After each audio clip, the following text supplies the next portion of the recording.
चिन्तासन्तानहन्तारो यत्पादाम्बुजरेणवः स्वीयानां सान्निध्याचार्यान् प्रणमामि मुहुर्मुहुः। यदनुग्रहतो जन्तुः सर्वदुःखातिगो भवेत् तमहं सर्वदा वन्दे श्रीमद्वल्लभनन्दनम्। अज्ञानतिमिरान्धस्य ज्ञानाञ्जनशलाकया चक्षुरुन्मीलितं येन तस्मै श्रीगुरवे नमः। नमामि हृदये शेषे लीलाक्षीराब्धिशायिनं लक्ष्मीसहस्रलीलाभिः सेव्यमानं कलानिधिम्। चतुर्भिश्च चतुर्भिश्च चतुर्भिश्च त्रिभिस्तथा षड्भिर्विराजते योऽसौ पञ्चधा हृदये।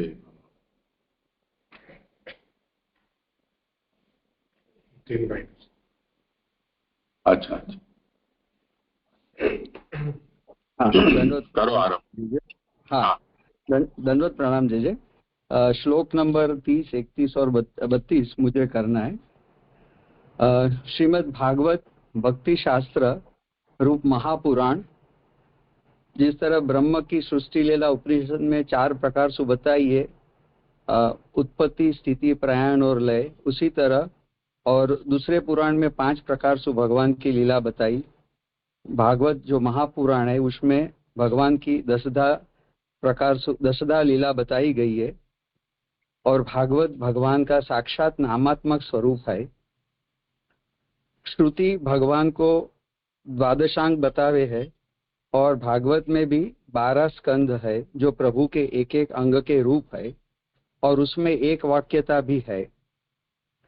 शास्त्रार्थ आनंद रूप हरि की आनंद रूप लीला, स्कंधार्थ अधिकार लीला, सुनने की इच्छा रखने वाला सभी अधिकारी है और ये अधिकार उत्कृष्ट रूप से लीला में उपयोग होता है करके मुख्य लीला के अंग रूप है। श्रोता और वक्ता के अधिकार की बात है, क्योंकि ये जो अधिकार है वह स्वरूप निर्वाहक है, इसे महाप्रभु जी बताते हैं। अधिकार के अभाव में स्वरूप ज्ञान, अर्थ ज्ञान और अभिप्राय ज्ञान नहीं होगा। प्रकरणार्थ 3 भेद, हिनाधिकारी 1 से 3, मध्यमाधिकारी 4 से 6 अध्याय, उत्तमाधिकारी 7 से 19 अध्याय।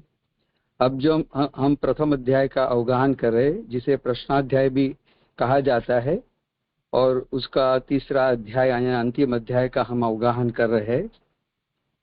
प्रश्नाध्याय में सौनकादि द्वारा ऋषियों ने सूत जी को 6 प्रश्न पूछे थे, जिनका आंसर पूरे भागवत में हमें मिलता है।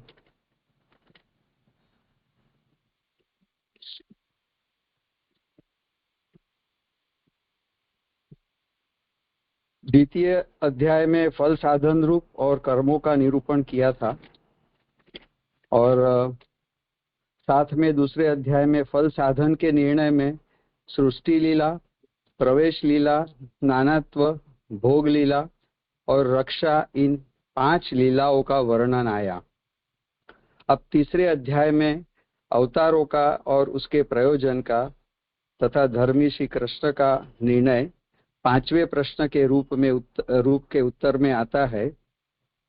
जो स्वेच्छा रूप से लीला है उन्हीं का अवतार रूप से वर्णन है। अब प्रथम श्लोक जो है, जगृहे पौरुषम रूपम, प्रथम श्लोक से ये प्रथम श्लोक से 5 श्लोकों से पुरुषावतार को कहते हैं। जैसे हमने देखा था कि महाप्रभु जी ने कारिकार्थ में समझाया था कि ब्रह्म से जो सृष्टि 2 प्रकार से होती है, तो ये जो सृष्टि है अवतार जहाँ प्रकट होते हैं, तो ब्रह्म से ही सृष्टि जो साक्षात भूत लीला के अंतर्गत आती है वो लीला है। पुरुषावतार का वर्णन करके इसके ही अंश से उत्पन्न होने वाले तथा उसके तुल्य ही प्रकृति वाले अवतारों का कथन 21 श्लोकों से कहते, यानी 6 से 26 श्लोक में अवतारों की बात आती है। श्लोक 6 में प्रथम सृष्टि में सनत कुमार रूप से प्रकट हुए और श्लोक 25 में कल्कि ही जगतपति ही से कल्कि नाम से जगत के पति रूप प्रकट होंगे। और फिर श्लोक 26 में अवतारा ही असंख्य या हरे सत्व निधे है कहकर सत्व के अक्षय निधि रूप भगवान से प्रयोजन के अनुसार अवतार का उद्भव होता रहता है। जैसे गीता जी में भी वहां बताया कि यद्यद विभूति मत सत्वम। आगे 27 और 28 में श्लोक में कोई अंशावतार, कोई कलावतार और कृष्णस्तु भगवान स्वयं कहकर सामान्यतः अवतारों का प्रयोजन युग युग में दैत्यों से व्याकुल जगत को सुख देने के लिए है। जैसे कल भी हमने सोचा था यदा यदा ही धर्म से ग्लानिर्भवति भारत। श्लोक 29 में भगवान कृष्ण का प्रादुर्भाव गोप्य है और श्री कृष्णावतार का रहस्य ज्ञान न होने पर भी उनके केवल प्रादुर्भाव को कहने से ही संपूर्ण दुख निवृत्त हो जाते हैं। श्रद्धा से उच्चारण करे तो वह मुक्त ही हो जाता है। जो निस्साधन फलात्मा रूप और सर्वोद्धार प्रयत्नात्मा अखंड प्रादुर्भूत श्री कृष्ण है। महाप्रभु जी अवतार के संदर्भ में जो मुख्य बात कहते हैं, अर्थात आविर्भाव और अवतार समान ही है। शरीर चाहे शुद्ध यानी सदा सत्व सहित और अशुद्ध यानी रजस वगैरह गुण मिश्र सत्व पर उसमें निवास करने वाले निर्गुण कृष्ण ही है। अवतार दो प्रकार से धारण करते हैं। भगवान अवतार दो प्रकार से धारण करते हैं, ज्ञान शक्ति से जिसमें आंतर दुखों का निवारण होता है और क्रिया शक्ति से बाह्य दुखों का निवारण होता है। अब श्लोक 30वां पेज नंबर पृष्ठ नंबर 140 आभासार्थ।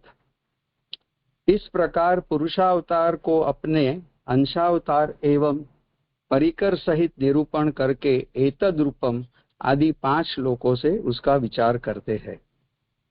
अब तक जो पुरुषावतार की बात और अंशावतार और परिकर की बात बता के अब एतद रूपम जो मूल में है कार्य श्लोक में, वहां से 5 श्लोकों से उसका विचार।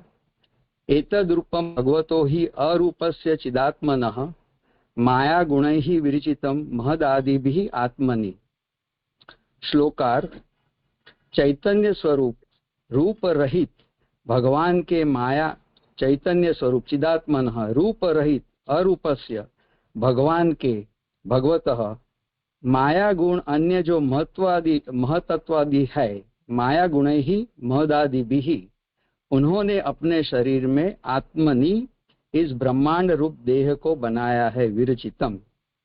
सुबोधिनी श्री सुबोधिनी जी, यह ब्रह्मांडात्मक देह भगवान की देह है। सत्वोपाधि युक्त ब्रह्म का ही यह शरीर है। शरीर के बिना आत्मा को अन्यत्र उपलब्धि नहीं हो सकती।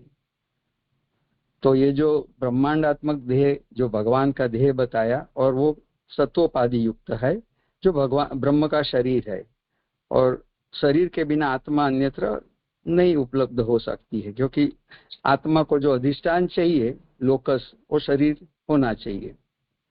वही बात फिर ब्रह्मसूत्र 3.2.14 से समझाते हैं कि अरूपवद एव ही तत्प्रधानत्वात्। इस न्याय से वह ब्रह्म स्वतः रूपवान नहीं है, क्योंकि वह चैतन्य रूप है चिदात्मनः। जड़ ही रूप वाला होता है, केवल चैतन्य अमूर्त होने से उसका रूप नहीं होता। इसका निर्देश यहाँ ही शब्द से किया गया है। मूल में जो ही शब्द ही अरूपस्य। तो सूत्र से भी ब्रह्मसूत्र से भी यही समझाते हैं कि ब्रह्म जो स्वतः है वो तो चैतन्य स्वरूप होने के कारण चिदात्मन है और रूपवान नहीं है। जड़ ही रूप वाला होता है और चैतन्य का आकार नहीं होने से, अमूर्त होने से उसका रूप नहीं होता है। ये बात आई। अब शंका करते कि यदि ऐसा हो तो ब्रह्म का ब्रह्मांड शरीर कैसे कहा गया? अब जो अमूर्त हो तो फिर शरीर कैसे कहा जा सकेगा? इस तरह की शंका के जवाब में इसका उत्तर यह है कि माया गुण ही विरचितम वैष्णव तंत्र में आधिदैविक भगवान की शक्ति माया है, उसी के सत्व रजस और तमस ये गुण है, इनसे महत तत्वादि पैदा हुए हैं। इन महत तत्वादि ने अपने शरीर में ही भगवान के शरीर को प्रादुर्भूत किया है। यह ब्रह्मांड भगवत शरीर है, इसमें भगवान रहते हैं, इसलिए भजनीय कहे गए हैं। तो उत्तर में ये बात है कि भगवान की जो अधिदैविक माया शक्ति है और उसके जो गुण है रजस तमस वगैरह, और उससे जो महत्त्ववादी वगैरह पैदा हुए, वो प्रक्रिया से महत्त्ववादी ने अपने शरीर में ही भगवान के शरीर को प्रादुर्भूत किया, जो ब्रह्मांड शरीर हम कहते हैं। और वो ब्रह्मांड भगवत शरीर है, ब्रह्म रूप और भगवत शरीर है। इसमें भगवान रहते हैं, इसलिए भजनीय कहे गए, क्योंकि भगवान उसमें रहते और ब्रह्म रूप है। तदनंतर महतत्व आदि पर कृपा पूर्वक इनमें से निहित भगवान यहाँ प्रकट हुए, तहाँ लोह के गोलक में अग्नि की तरह सन्निहित भगवान ब्रह्मांड में रहते हैं, यह जानना चाहिए।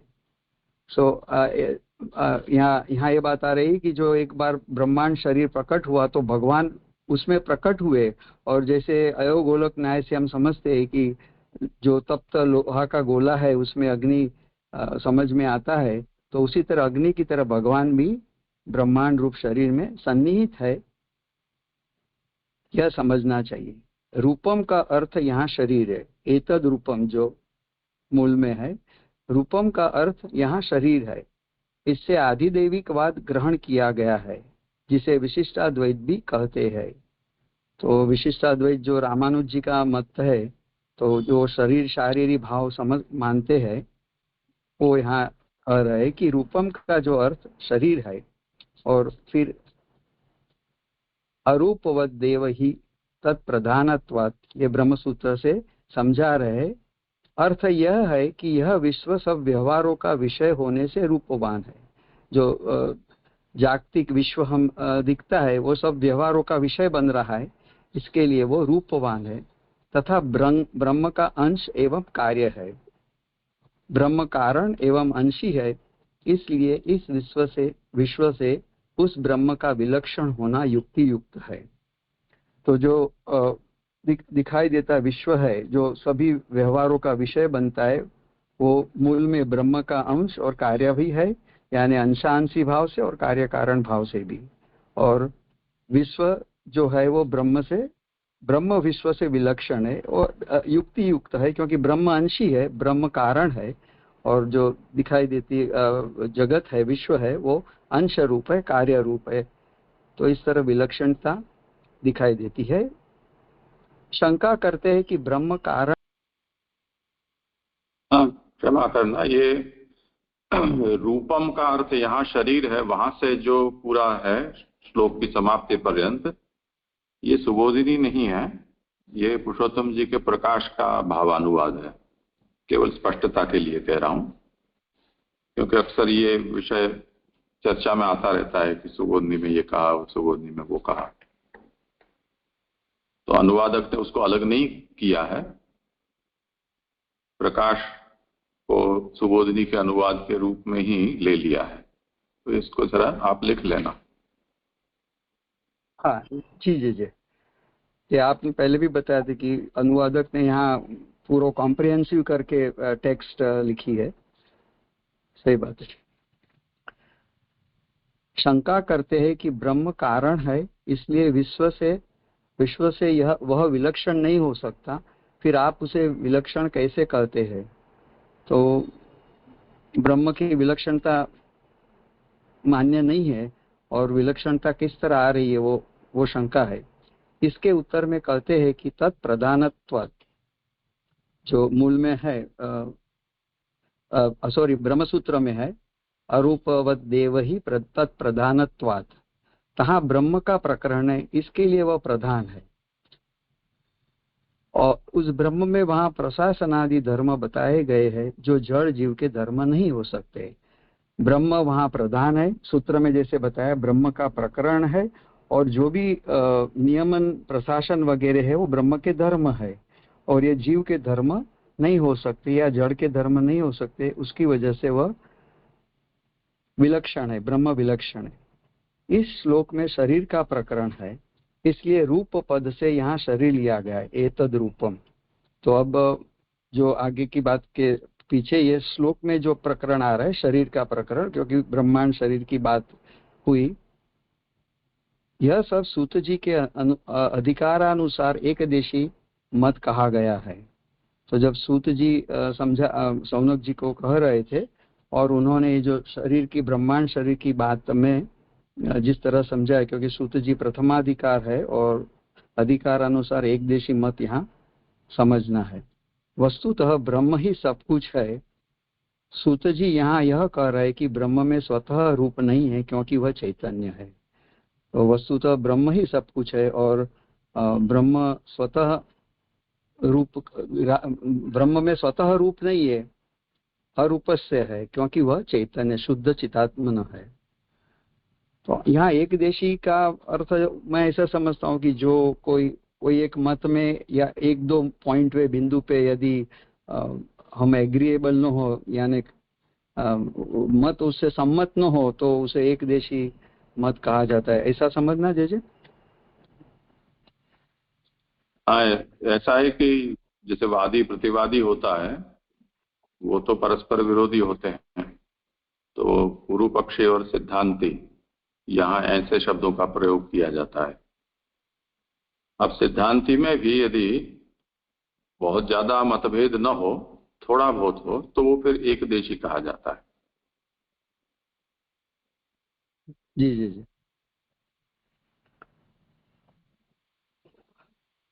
तो यहाँ 30वां श्लोक जैसे संपन्न हुआ। कुछ हो विचार नहीं। जरूर काम कीजिए। ये सुबोधिनी जी में जो पहला जो पैराग्राफ है ना, शरीर के बिना आत्मा को अन्यत्र उपलब्धि नहीं हो सकती, ये थोड़ा समझना चाहिए। ये ब्रह्म के संदर्भ में कहा जा रहा है ना जी। और ऐसे भी हम देखें कि शरीर के बिना आत्मा तो हो ही सकती है ना, जैसे कि जो स्वरूप योग से स्वरूपस्थ हो जाता है, उसे तो शरीर की जरूरत नहीं पड़ती। तो ये थोड़ा समझना था ये। हाँ, करें समाधान।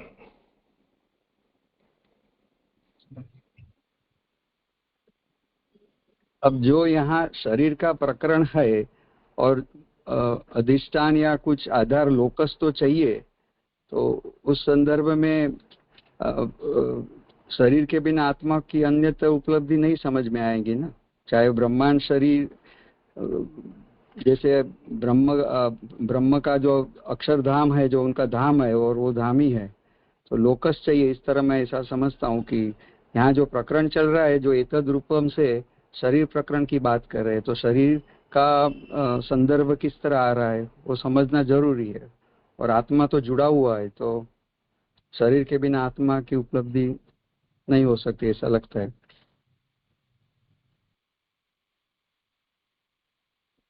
इसी संदर्भ में और किसी को कुछ कहना हो तो इस विषय में।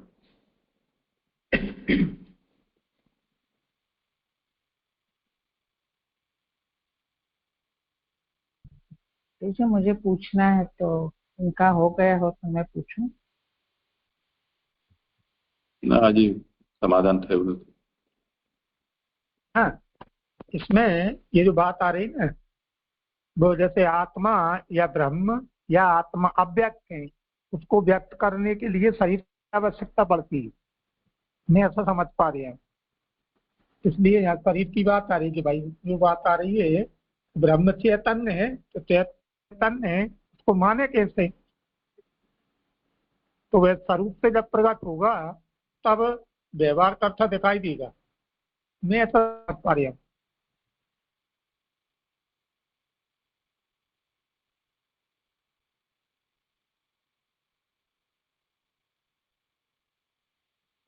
यहाँ पे परिकर की जो बात की है, तो परिकर में जड़ जीव सब आएंगे। तो ये शरीर से जड़ की बात कर रहे हैं, जड़ात्मक की बात कर रहे हैं। और आगे जो चैतन्य रूप के जीवात्मा की बात अभी आगे के श्लोक में आएगी।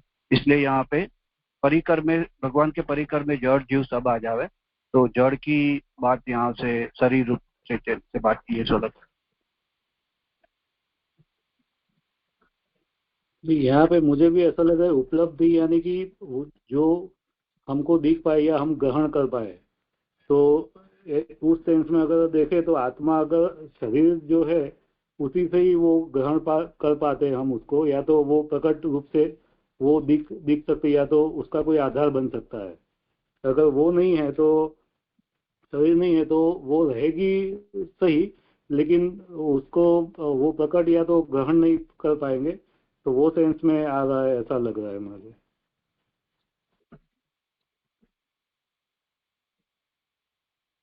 इस शरीर तक तो समझ में आता है, लेकिन ये जो लास्ट लाइन है वो नहीं समझ।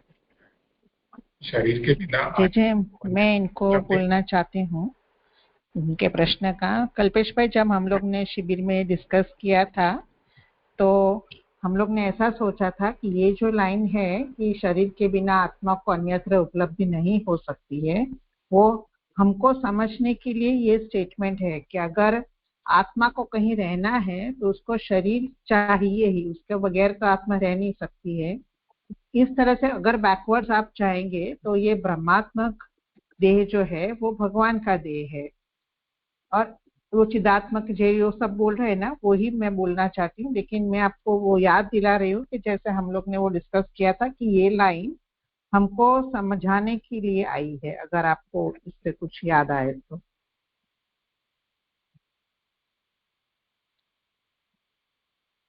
ऐसे ही लेने से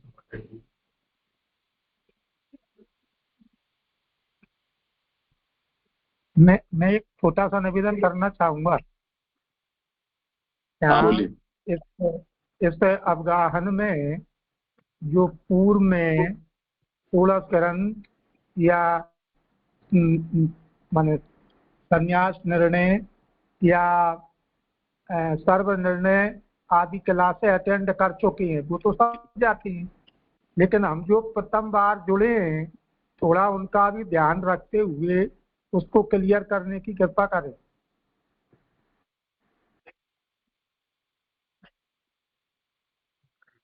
जो कहा था ना क्लास में पारुल बहन का बता रहे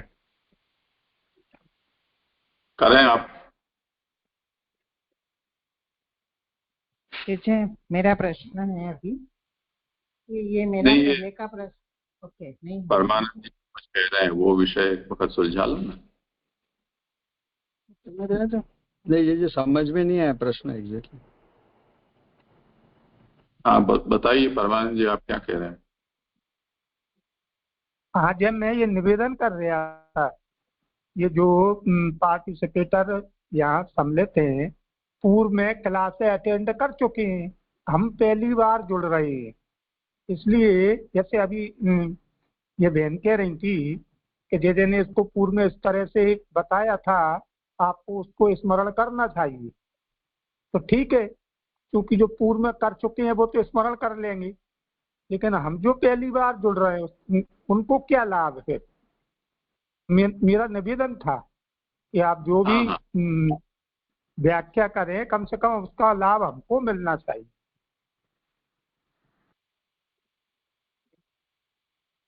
ठीक है, अब उस विषय पर अभी हम ज्यादा ना जाएं, यहाँ से मूल से समझ लें इसको कि क्या आचार्य चरण कहना चाह रहे हैं, वो देख लो आप। एतद रूपम भगवतो ह्यरूपस्य चिदात्मनः, ये जो ब्रह्मांड है उस ब्रह्मांड को निर्देश करके यहाँ ये कहा जा रहा है कि एतद रूपम भगवतः, ये भगवान का रूप है। भगवान का रूप है मतलब क्या है? तो रूप का अर्थ किया यहाँ कि ये जो विश्व है वो भगवान का रूप है, यानी उनका शरीर है। रामानुज इसको शरीर कहते हैं। ठीक है, कोई उसमें आपत्ति की कोई बात नहीं है। तो ये ब्रह्मांड शरीर भगवान का है। अब सूत जी क्या कह रहे हैं कि अरूपस्य चिदात्मनः भगवतः एतद रूपम, ये रूप किसका है कि जो अरूप हैं ऐसे भगवान, जो चिद रूप हैं ऐसे भगवान, उनका ये ब्रह्मांड शरीर है। तो इसका मतलब ये हुआ कि ब्रह्मांड शरीर दृश्य है और भगवान जो चिद्रूप हैं वो अदृश्य हैं। ब्रह्मांड रूपवान है, भगवान अरूप है, ऐसा इसका मतलब हुआ। उस पर महाप्रभु उसको समझाने चाह रहे हैं कि ये सूत जी जो कह रहे हैं उनके मन का भाव क्या है। तो महाप्रभु ये कहते हैं कि इसमें जो एतद पद का प्रयोग किया है उसका मतलब है ब्रह्मांडात्मक,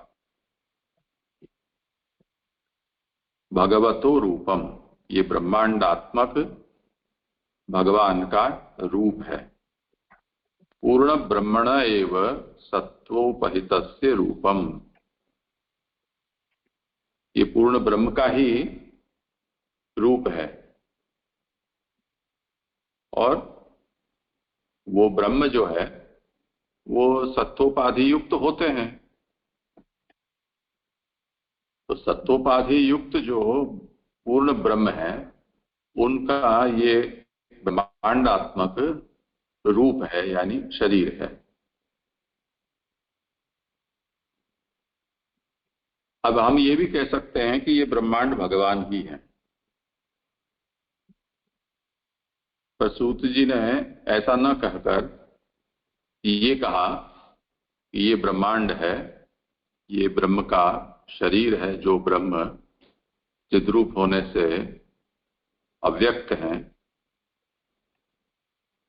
उनकी उपलब्धि हमें इस ब्रह्मांड देह के कारण होती है। तो ये बात तो सीधी सी है। आत्मा शरीर के बिना नहीं रह सकती है ऐसा नहीं है, पर उसकी उपलब्धि के लिए शरीर होना जरूरी है। यानी हम इस कमरे में जैसे 5 और 2 7 लोग इस समय हैं, तो हम ये कह सकते हैं कि 7 शरीर में 7 आत्माएं यहाँ हैं। अब भला पूछता है यहाँ दूसरी 20-25 आत्माएं बैठी भी हुई हों, सुन रही हों सुबोधनी, तो उनकी उपलब्धि हमें कैसे हो बिना शरीर के? बोध तो नहीं होगा ना कि उनकी उपस्थिति है। तो किसी आत्मा की जो अरूप है उसकी उपलब्धि के लिए उसका रूपवान या शरीरवान होना आवश्यक है। इसलिए शरीर व्यतिरेकेण आत्मनो अन्यत्र वृत्ति लाभा भावात। बिना शरीर के आत्मा की वृत्ति का लाभ नहीं होता है, यानी आत्मा है ऐसा हम नहीं कह सकते हैं। उसके लिए हमें शरीर की अपेक्षा रहती है। ये मूल बात कहना चाह रहे। जी स्पष्ट हुआ। और कोई विषय है? जी और एक प्रश्न था, एक 141 पेज पे जो 141 वाले पहली जो लाइन है ना कि ये ब्रह्मांड भगवत शरीर है, इसमें भगवान रहते हैं इसलिए भजनीय कहे गए हैं। तो ब्रह्मांड भजनीय वो कैसे लीजिए, वो जरा समझना था। ये तो समझ में आया कि भगवान रहते हैं, लेकिन हम भजनीय कैसे बजते हैं उनसे? हाँ जितेंद्र भाई। हाँ, तो जो ब्रह्मांड है वो भगवत शरीर है, उसमें भगवान रहते हैं। तो ब्रह्मांड और ब्रह्म में एक रूपता है वैसे कार्य कारण भाव से और अंशांशी भाव से। तो मूल तो ब्रह्मांड को न भजकर जब हम ब्रह्मांड भाव देखते हैं, अरे ब्रह्म भाव देखते हैं, तो वो भजनीय ही हो जाते हैं। जैसे आगे भी हमने देखा था, आगे श्लोक में जब जीव स्वरूप से जीव रूप से विराट और ब्रह्म रूप से विराट का प्राकट्य, तो यदि जो जीव रूप से विराट की उपासना करता है उसकी मुक्ति नहीं होती है, और जो ब्रह्म भाव रख के उपासना करते हैं तो उसकी मुक्ति होती है और भजनीय बनता है। तो इसी तरह हमें समझना है, क्योंकि जब ब्रह्मांड भगवत शरीर और ब्रह्म से प्रकट हुआ है, तो दोनों में अंशांशी भाव और कार्य कारण भाव होने से, और जब भी वो उनकी उपासना करते हैं तो हम ब्रह्म भाव से करते हैं, ऐसा मैं समझता हूँ यहाँ। न तो कोई जागतिक विषयों की।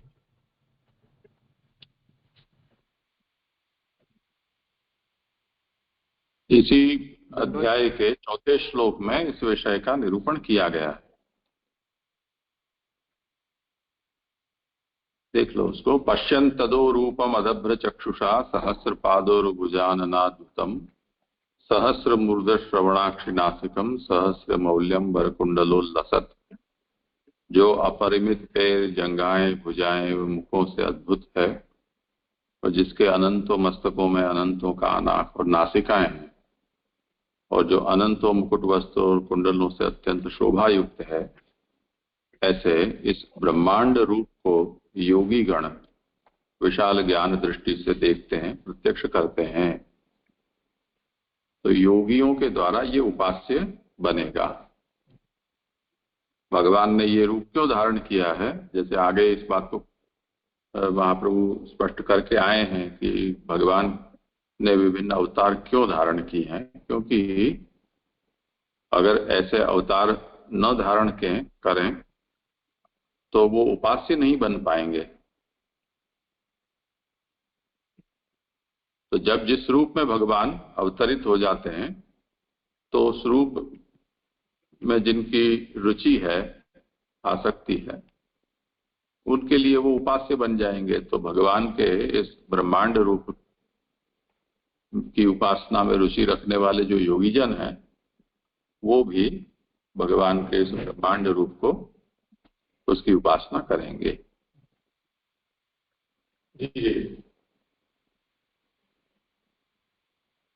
दंडोत जी, जो मेरा एक प्रश्न था कि जैसे आत्मा जो है देह में प्रवेश करके अपनी उपस्थिति दर्ज करा, यदि प्रेत योनि की बात की जाए तो प्रेत योनि में तो उसमें आत्मा रहे कि नहीं रहे, या को मेरे को थोड़ा सा याद में संशय है, उसमें आत्मा रहे कि नहीं रहे प्रेत में?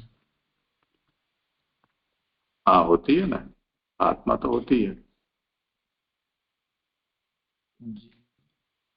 और वो उपस्थिति दर्ज नहीं करा पाए फिर यूं? हाँ, मुझे तो अभी तक कोई प्रेत दिखा नहीं है। कुछ लोगों को देखते भी हैं, ऐसा मैंने सुना है। कई लोग ऐसी अनुभूति होती है ऐसा कहते हैं, पर इसका निश्चय इसलिए नहीं हो पाता है कि जिन लोगों को ऐसा अनुभव होता है, एक तो उनका मानसिक स्वास्थ्य ठीक नहीं होता है, ऐसा अक्सर देखा जाता है। या तो भय होता है, या सुरक्षा, या कोई शोक विषाद में अत्यंत हो, बहुत ही भावुक प्रकृति के लोग होते हैं, या अति तामसी प्रकृति के लोग होते हैं। तो अब वो मेंटल पेशेंट हैं या सचमुच में उनको दिख रहा है, इसका निश्चय कर पाना वो बहुत ही कठिन काम है। इसलिए प्राथमिक रूप से तो उनकी बातों पर विश्वास नहीं होता है, क्योंकि कुछ दवाई ववाई करने पर उनको दिखना बंद हो जाता है, ऐसा भी अनुभव में होता है। तो ठीक है, तब शांत हो गया। तो बहुत ही ऐसी दुखद घटना अचानक हो जाए तो जिसको अपने यहाँ आसक्ति भ्रमण न्याय कहा जाता है, कि जिसमें हमारी प्रबल आसक्ति हो उसकी उपस्थिति का भ्रम हमें होता रहता है। तो किसी की भी चलने की आवाज आई तो ऐसा लगता है कि वो ही आया, कोई बोला तो यही लगा कि वो ही बोल रहा है। तो ऐसी भी बातें होती हैं। और वैसे यदि देखा जाए, हमारे यहाँ आचार्य चरणों का जो मत है इस विषय में, तो उनमें ये हमारे यहाँ माना गया है कि हमारी जो प्रत्यक्ष होता है किसी वस्तु का, उसमें एक तो इंद्रिय का सामर्थ्य कारणभूत होता है। जैसे रूपवान पदार्थ है तो वो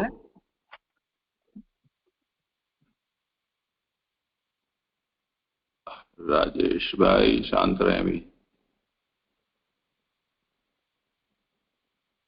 हाँ,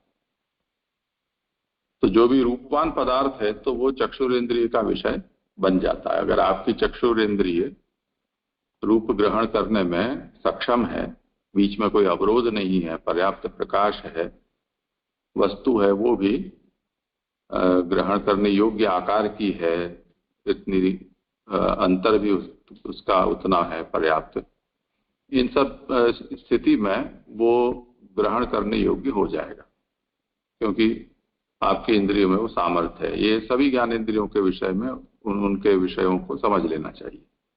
यानी कान से शब्द है, नाक से गंध है, त्वचा से स्पर्श है, और रसनेन्द्रिय से स्वाद।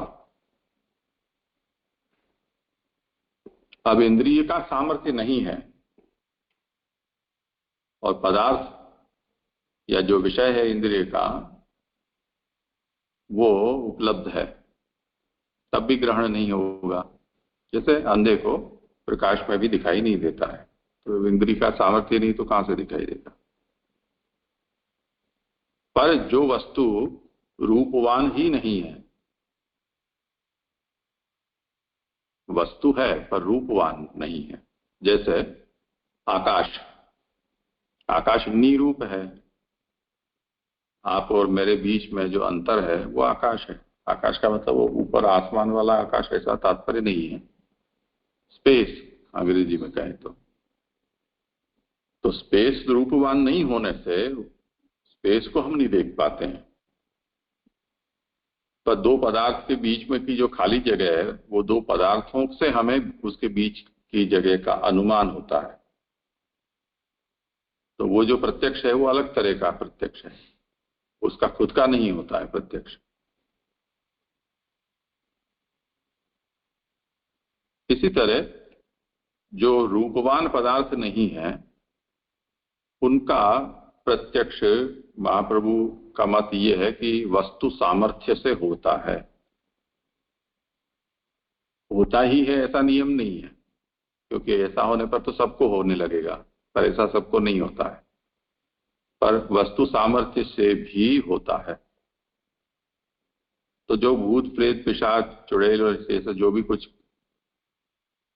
पदार्थ हैं या आत्माएं हैं जो स्थूल शरीर रहित हैं, उनका प्रत्यक्ष लोगों को होता है। ऐसा लोक में भी अनुभव होता है लोगों को, और शास्त्र में भी उसका वर्णन आता है। किसी भूत ने किसी के साथ ऐसे व्यवहार किया या बात की या ये सब, तो वो अपने वस्तु सामर्थ्य से ऐसा होता है। ऐसी प्रक्रिया अपने यहाँ स्वीकार की गई है। तो वो तो अपवाद हो गया, उससे यहाँ जो ये कहा जा रहा है वो बाधित नहीं होता है। स्पष्ट हुआ होगा, मैं आशा करता हूँ। अब आगे किसी को कुछ कहना पूछना हो तो बोले। हाँ जी, मेरा ये प्रश्न है कि यहाँ जो शुरुआत की उत्थानिका में 30वें श्लोक में कि पुरुष का अवतार कह के 5 श्लोक से उस संबंधी विचार कर रहे हैं, तो क्वेश्चन ये है कि पहले श्लोक में जो बताया पुरुष रूप, उसी का ये कनेक्शन वापस अब बीच में सब अवतारों की बात हो गई और फिर फर्स्ट का 30th से कनेक्ट करना चाहिए, ऐसा लग रहा है। तो वो बराबर है क्या? ये परिकर कहा ना, उसमें सब आ गया। मैं पूछ ये रही हूँ कि जो क्वेश्चन गुजराती में ऐसा मतलब है कि पुरुष का रूप लेकर लोगों के रचने की इच्छा से वो ग्रहण किया पुरुष रूप, तो वही पुरुष रूप का उस संबंधी विचार यहाँ 30th श्लोक से कर रहे हैं, ऐसा लग रहा है। तो ये ठीक है कि नहीं? हाँ ठीक है, वही तो मैं कह रहा हूँ कि जो बीच में मुख्य पुरुष के अवतार और उसके अंशावतार, इनको परिकर कहा है, उन सबको मिलाकर ये बात कही जा रही है। जगृहे पौरुषम रूपम, वहां से लेकर और यहाँ कल की पर्यंत के जितने भी हैं उन सबको इसमें ले लिया है। और आगे जब ये बात कही गई थी कि वो इनके जो देहादि हैं उनको जड़ मानना, चेतन मानना, कैसा मानना, उनके भीतर वो भोग कैसे करते हैं, ये सब जो विषय की चर्चा हुई थी, उन सबको लेकर अब आगे का निरूपण कर रहे हैं। जी, तो थोड़ा थोड़ा जब भी ये ब्रह्मांड शरीर आता है कि लोक की रचना आती है कि विराट आता है, तो थोड़ा कंफ्यूजन हो जाता है कि कैसे, अगर हमको इमेजिन करना है तो कैसे करें। तो कल थोड़ा आपने कहा था कि खुद अपने विग्रह के अंदर पहले ब्रह्मांड को उदर में स्थापित किया, फिर आपने जीव रूप से प्रवेश किया भगवान ने, लेकिन फिर ये नहीं समझ आ रहा है कि ब्रह्मांड शरीर जो उदर में स्थापित किया, फिर उसमें विराट आया कि उसमें लोक आए, फिर ये भगवान जो आया प्रकट करे, भगवान भजन करने योग्य है। तो अगर इमेजिनेशन करना है तो इसके अंदर कैसे क्या होता है, अगर आप वो बताए तो अच्छा रहेगा। जैसे माता के गर्भ में बालक होता है, उसी की आप कल्पना कर लो।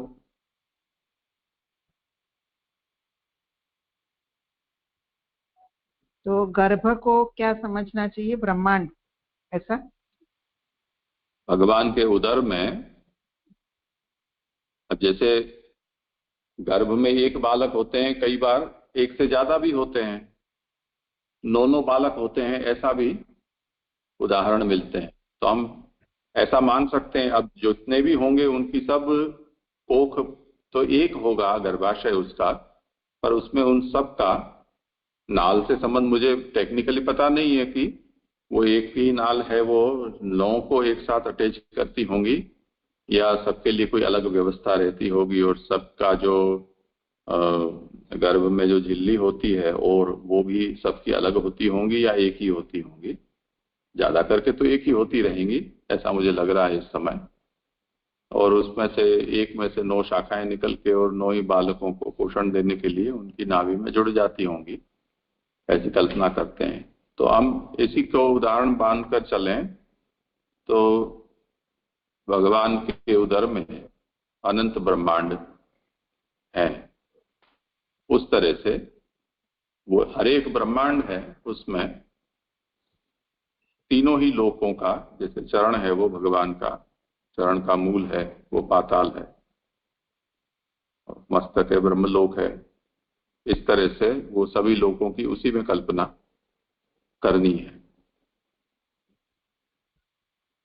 तो विराट की पोजीशन कहाँ, मतलब उसकी प्लेसमेंट कैसे समझेंगे?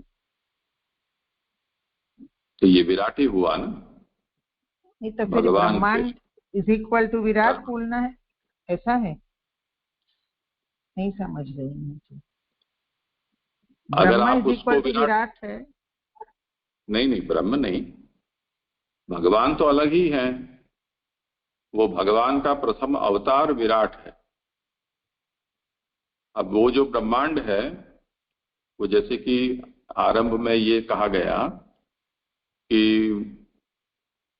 स्वयं भगवान ही सच्चिदानंद स्वरूप से वो विराट रूप धारण करते हैं, एक ऐसा भी है, और एक ऐसा भी रूप है कि जिसमें भगवान अपने चैतन्य आदि का आविर्भाव उन तत्वों में नहीं करते हैं और जीव रूप से प्रविष्ट होते हैं, किसी में ब्रह्म रूप से प्रविष्ट होते हैं। उसके प्रकार भेद हम सोच सकते हैं।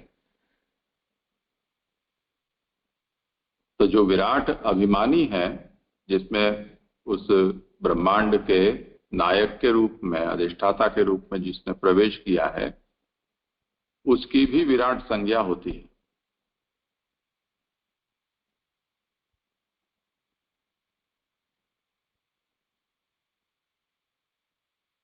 और उसका शरीर है,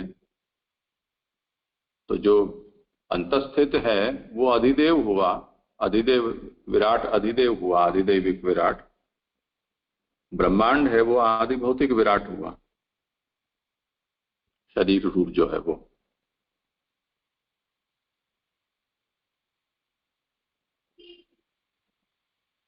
जी, अब समझ में आया। और इसके अंदर प्रकट हुए भगवान फिर भजन योग्य हो गए, तो ये वही भगवान है जिससे कारण सब तत्व एक्टिवेट हुए थे, वो ये भगवान समझने चाहिए। नहीं, ये ब्रह्मांड मूर्ति जो है वही भगवान योगियों के द्वारा दिए बनते हैं। ब्रह्मांड मूर्ति जो भगवान है वही। हाँ जी, अब स्पष्ट हो गया। प्रणाम जी। दंडवत प्रणाम दीजिए। मेरा प्रश्न वो पूर्व संदर्भ में था, शरीर के बिना आत्मा को अन्यत्र उपलब्धि नहीं हो सकती। तो ये चित्रकेतु राजा के अपन प्रसंग में देखें तो वो जो मृत बालक था, बाद में रानियों को सांत्वना देने के हिसाब से उसकी आत्मा को ऋषियों ने वहां पे प्रकट किया, तो वो आत्मा वहां पे उनको तत्व ज्ञान का उपदेश दे रही है। तो वहां तो कोई शरीर की उपलब्धि नहीं दिख रही है आत्मा की, तो फिर इसको कैसे समझें? कहाँ है? वस्तु सामर्थ्य से। अच्छा अच्छा, अपवाद है। ठीक, हाँ ठीक। कई बहुओं को साफ दिखती रहती है, उनके साथ वार्तालाप करती रहती है।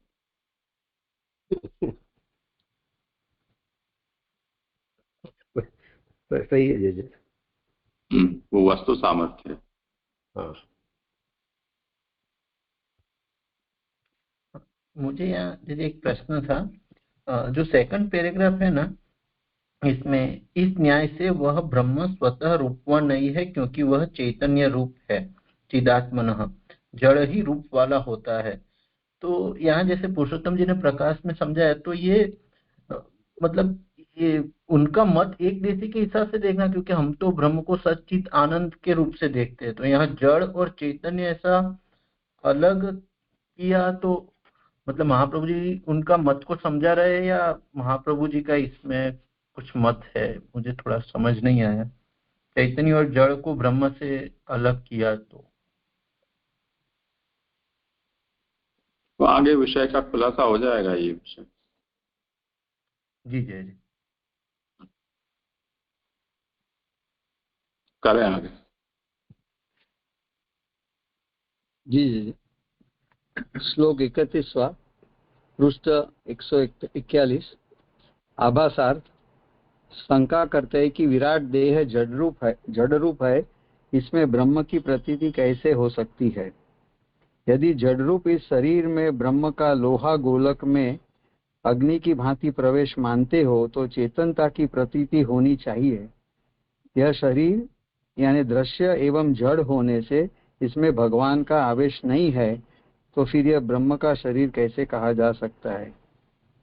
तो जो आगे उदाहरण दिया अयोगोलोक न्याय का, तो जब अयोगोलोक न्याय से जैसे लोह में अग्नि की प्रवेश समझ में आती है, और यहाँ तो फिर ब्रह्मांड रूप शरीर में ब्रह्म की चेतनता की प्रतीति नहीं होती है, तो ये ब्रह्म का शरीर कैसे कहा जा सकता है? इस तरह प्रश्न है। उसके उत्तर में कहते हैं कि यथा नभसी मेघौ गो रेणुर्वा पार्थिवो अनिले एवं दृष्टरि दृश्यत्वम आरोपितम अबुद्धिभिः, यानी जैसे अज्ञानी लोग अबुद्धिभिः अदृश्य आकाश में यथा नभसी मेघ समुदाय को आरोपित करते मेघौ गो, अथवा दूसरा उदाहरण है रेणुर्वा पार्थिवो अनिले, अथवा वायु में पृथ्वी के रजकणों का आरोप करते हैं। उसी प्रकार दृष्टारूप जो विराट पुरुष है एवं दृष्टरी, उसमें दृश्यत्व जड़त्व आरोपित करते, दृश्यत्वम आरोपितम। सुबोधिनी जी, ब्रह्मांड रूप शरीर से युक्त यह भगवान दृष्टा है। वह देवदत्त की तरह सब कुछ देखता है। यद्यपि यह ब्रह्मांड शरीर भी दृश्य है, तथा दृष्टा जो भगवान है उससे व्याप्त है। लोक में दृश्य वही कहलाता है जो दृष्टा से अतिरिक्त हो, अर्थात लोक में वही पदार्थ देखा जा सकता है जो दृष्टा न हो।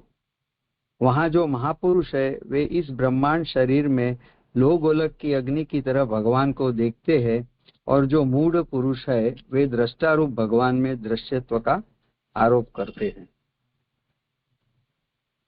तो भगवान दृष्टा है और ब्रह्मांड शरीर तो दृश्य है, और जो अज्ञानी पुरुष है बुद्धि भी, वो दृष्टा में दृश्यत्व का आरोप करते हैं। और जो महापुरुष है और उन्हें जिस तरह लोह के गोले में अग्नि की समझ आती है, अग्नि क्या अनुभूति होती है, उसी तरह वो ब्रह्मांड शरीर में उनका कारण रूप और अंशी रूप भगवान को देखते हैं।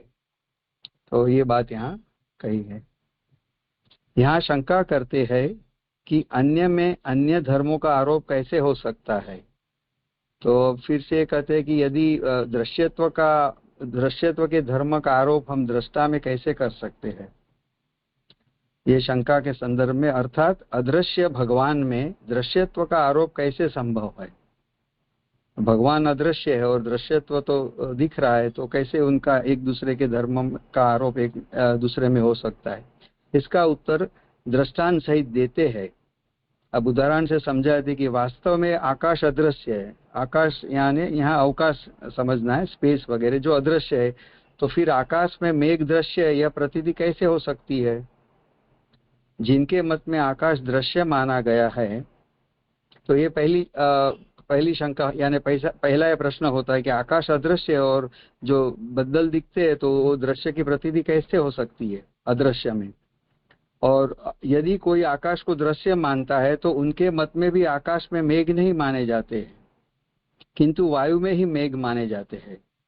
तो जो आकाश को दृश्य समझता है दूसरा मत में, तो वो मेघ को वायु से समझता है, वायु में मेघ मानते हैं।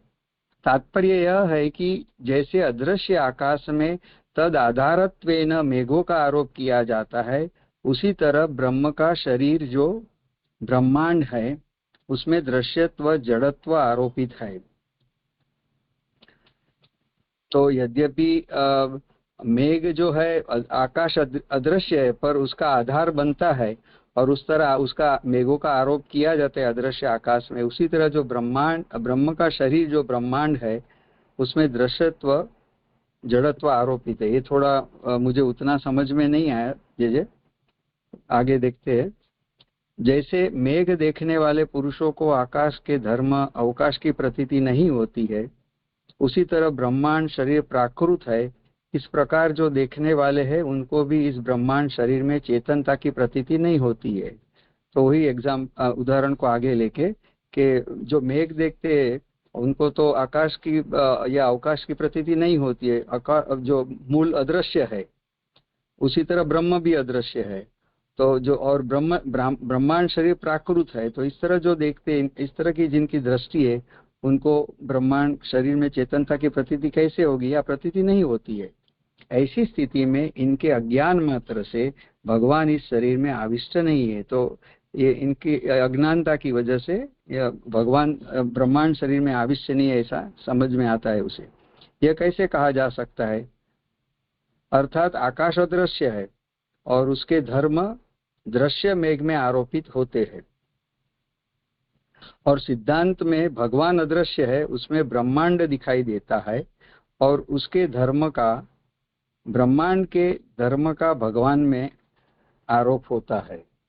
तो जैसे आकाश अदृश्य है वैसे भगवान भी अदृश्य है, और दृश्य जैसे मेघ है, तो ये जो कोरोलरी बताई यानी जो सिमिलर एग्जाम्पल से उदाहरण से जिस तरह समझा रहे, तो उस तरह ब्रह्मांड भी दिखाई देता है मेघ की तरह, और उनका जो धर्म का ब्रह्मांड के धर्म का यानी उनका में उसके धर्म का यानी ब्रह्मांड के धर्म का जो दृश्यत्व है उनका भगवान में आरोप होता है।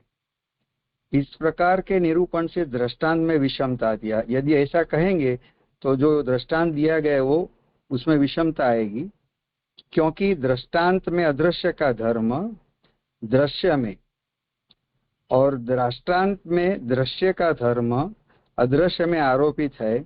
इस तरह दृष्टांत तथा दार्ष्टान्त में समानता नहीं होने से यह दृष्टांत बराबर नहीं, इसलिए दूसरा दृष्टांत देते हैं। अब यहाँ जो क्योंकि दो मत है कि कोई आकाश को दृश्य मानती है और दूसरा आकाश को अदृश्य मानता है, तो ये दोनों मत में और एक दूसरे में आरोप करने से दृश्य का अदृश्य में, और इस तरह जो उदाहरण से समझा रहे तो उसमें तो विषमता आ रही है। तो उसके लिए दूसरा एग्जाम्पल दूसरे दृष्टांत से समझा रहे, रेणुर्वा पार्थिवो अनिले, वायु सबके मत में अदृश्य है, उसमें दृश्य पृथ्वी की जो रज है वो आरोपित है। जब आंधी चलती है तब उसमें वायु वाली रज की प्रतीति होने से उसे सभी वायु की रज ऐसा भ्रांति से मानते हैं। अब जो मूल में जो दृश्य है वो तो पृथ्वी की रज है, पर जिनको अज्ञान है तो वैसे ही समझता है कि वो वायु की रज है, वो प्रतीति समझते हैं। मूल में तो पृथ्वी की रज होती है, और जो वायु की रज समझ में आती है वो तो भ्रांति रूप होती है। वास्तव में तो वहां पार्थिव पृथ्वी संबंधित रज है। इस तरह यहाँ अदृश्य में दृश्य का धर्म आरोपित है, इसी तरह ब्रह्मांड में भी दृश्यत्व का आरोप है। तो यहाँ अदृश्य जो पृथ्वी है उसमें रज का, वायु में रज का जो आरोप है, दृश्य का जो आरोप है, वायु भी दिखता नहीं है और वायु भी अदृश्य और पृथ्वी की रज भी। पर जब आंधी आती है, वायु वाली रज की प्रतीति होती है, तो वायु की रज समझ में आती है जो भ्रांति है। तो ये अदृश्य जो पृथ्वी है और वायु है, उसमें दृश्य का धर्म यानी रज का धर्म आरोपित होता है। उसी तरह ब्रह्मांड में दृश्यत्व का आरोप होता है। जो दृश्य है जगत का, विश्व का, उसका आरोप ब्रह्मांड में होता है। अब आगे कहते हैं कि वाणी की कामधेनु रूप से उपासना करनी चाहिए। एक कामधेनु यानी जो इच्छित फल देने वाली है, तो वाणी की एक कहाँ का कोटेशन है मुझे पता नहीं। इसी तरह यहाँ भी भगवान की ब्रह्मांड रूप से उपासना करनी चाहिए। यदि ये तो आपने जैसे वहाँ गोकुलनाथ जी के संदर्भ में बताया 4थे श्लोक में कि योगी जिस तरह ब्रह्मांड की उपासना करती है, वो हमारे लिए आचार्य चरण ना पढ़ते कि वो ब्रह्मांड रूप शरीर भजनीय नहीं है। यदि इस अभिप्राय से भगवान में ब्रह्मांड आरोपित होता तो दृष्टरि दृश्यमारोपितम ऐसा कहते, अर्थात यहाँ दृश्यत्वादी धर्म विशिष्ट शरीर ब्रह्म में आरोपित है, ऐसा व्याख्यान अर्थ अभिप्रेत नहीं है। तो यदि इस अभिप्राय से भगवान में ब्रह्मांड आरोपित होता, तो जिस तरह मूल में दृष्टरि दृश्यम आरोपितम न करके एवं दृष्टरि दृश्यत्वम आरोपितम कहा है, तो यदि ऐसा दृष्टरि दृश्यम आरोपितम ऐसा कहते तो दृश्यत्वादी जो धर्म विशिष्ट शरीर जो ब्रह्म में आरोपित है, ऐसा व्याख्यान का अर्थ अभिप्रेत यहाँ पे नहीं है। यदि यह ब्रह्मांड शरीर आरोपित होता, और जो कि वास्तव में आरोपित नहीं है, यानी जो दृष्टा में आरोपित नहीं है, दृश्य ब्रह्मांड शरीर वास्तव में, तो योगी को वह प्रत्यक्ष कभी नहीं हो सकता। इसलिए यह प्रत्यक्ष, क्योंकि योगी तो उपासना से वो ब्रह्म का दर्शन करता है, इसलिए यह प्रत्यक्ष आदि धर्मक शरीर ब्रह्मांड ब्रह्म में आरोपित है ऐसा कहना असंगत। यानी जो प्रत्यक्ष दिख रहा है ब्रह्मांड धर्मक जो शरीर, उसका ब्रह्म में आरोपण कहना असंगत है। ब्रह्म से अतिरिक्त इस ब्रह्मांड शरीर को मानकर उसमें दृश्यत्व जड़त्व की कल्पना करना उचित नहीं है, क्योंकि ब्रह्मांड शरीर ही ब्रह्म का रूप है। तो ब्रह्मांड जो शरीर वो ब्रह्म का ही रूप होने से जो दृष्टा रूप भगवान है या ब्रह्म है, और जो दृश्य रूप ब्रह्मांड शरीर है, उसका आरोप उसमें घटित नहीं हो सकता है, वो कल्पना करना उचित नहीं है।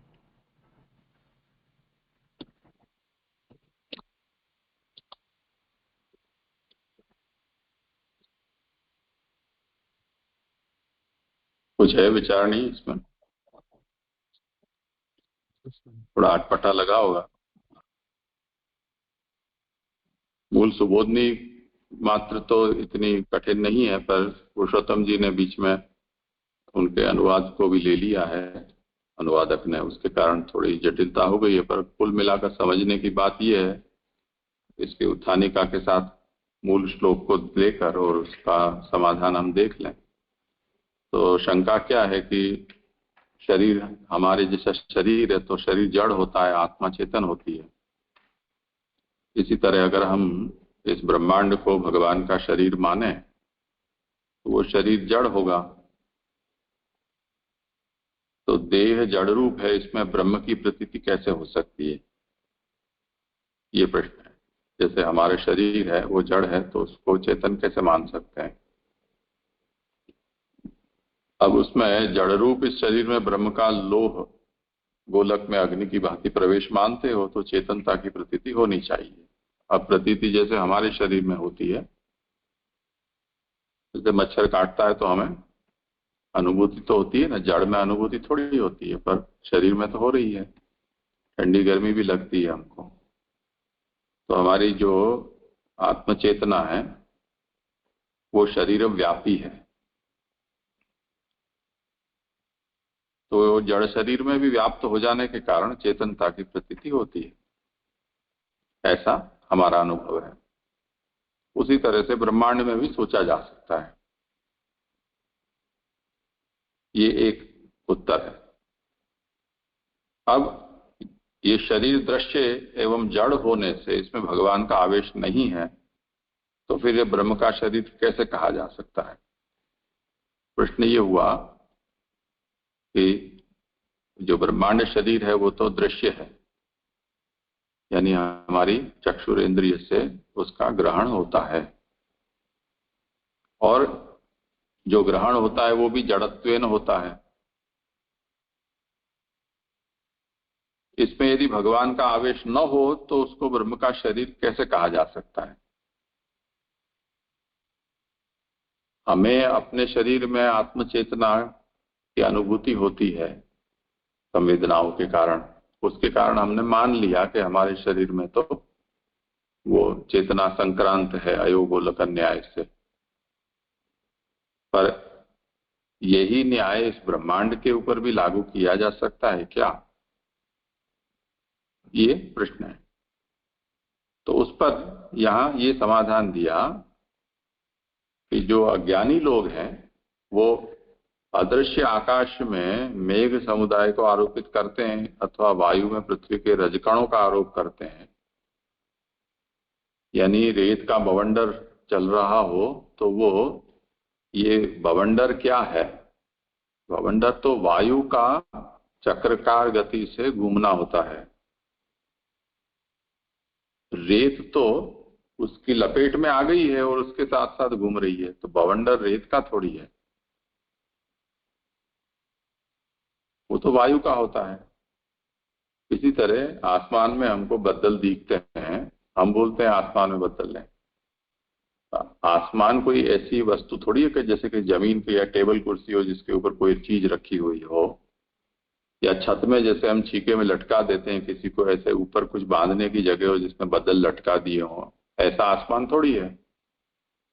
तो आसमान किसी का भी, आकाश किसी का अधिकरण नहीं बन सकता है, पर फिर भी हम आकाश में मेघ हैं ऐसा हम बोलते हैं। तो आकाश में, ये उसको हमने अधिकरण वाचक सप्तमी का प्रयोग कर दिया, और आकाश में मेघ है, जैसे डिब्बी में उड़िया है ऐसा। तो ये जो हम प्रयोग करते हैं ये तो हमारी भ्रांत प्रतीति है, भ्रांत लोगों की ऐसी धारणा है, वस्तुतः तो ऐसी स्थिति होती नहीं है। इसी तरह ये जो ब्रह्मांड रूप शरीर भगवान ने धारण किया है उसको हम लोकन न्याय से या हम अपनी प्रतीति से उसको जड़ कह देते हैं, वस्तुतः वो जड़ नहीं है। तो शरीर में जैसे जड़त्व हम अपने अनुभव से सोचते हैं प्राकृत शरीर के उदाहरण से, उस तरह से ये ब्रह्मांड शरीर नहीं है, वो अप्राकृत है। ब्रह्म ने स्वयं ने उस ब्रह्मांड विग्रह को धारण किया है, इसलिए वो दृश्य नहीं है, वो दृष्टा है, यानी वो जड़ नहीं है, वो चेतन है। इस बात को यहाँ पर समझाया गया है, और उसी के उहापोह में यहाँ प्रकाशकार पुरुषोत्तम चरणों हैं, उनके मतों को लेकर और कुछ अधिक विचार किया गया है। वो जटिल लगता हो, नहीं समझ में आता हो तो इतना ज्यादा दिमाग को जोर न दें तो चलेगा। विषय मुख्य इतनी बात कही गई।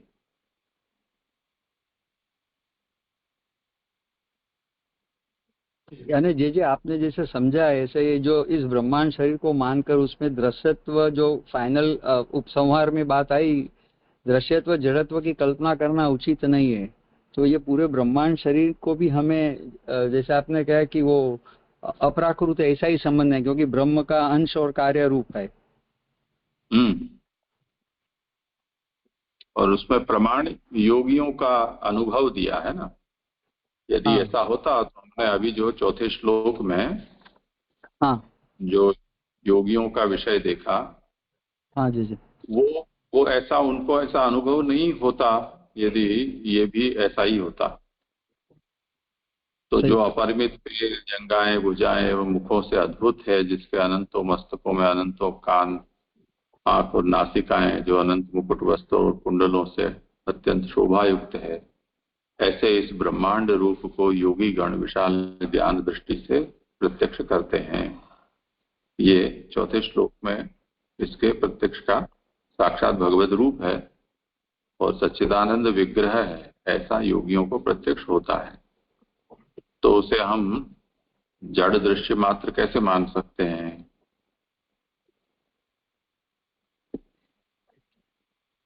तो इसका अर्थ ये जैसे समझ सकते हैं कि ये तो जिनको फलावस्था यानी ब्रह्म ज्ञान या इस तरह का ब्रह्म भावापन्न जो हुआ है, चाहे योगी हो चाहे भक्त हो, वही इनको इस तरह ब्रह्मांड शरीर को चेतन रूप समझे गया, उसको प्रतीति होगी। हाँ, वो तो ठीक है, प्रतीति उनको होती हो तो होने दो, पर तत्व को हमें जैसा है वैसा समझना चाहिए ना। उसको हम हमारी प्रतीति से वो अगर उसको हम व्याख्यात करेंगे तब तो अन्यथा व्याख्यान हो जाए।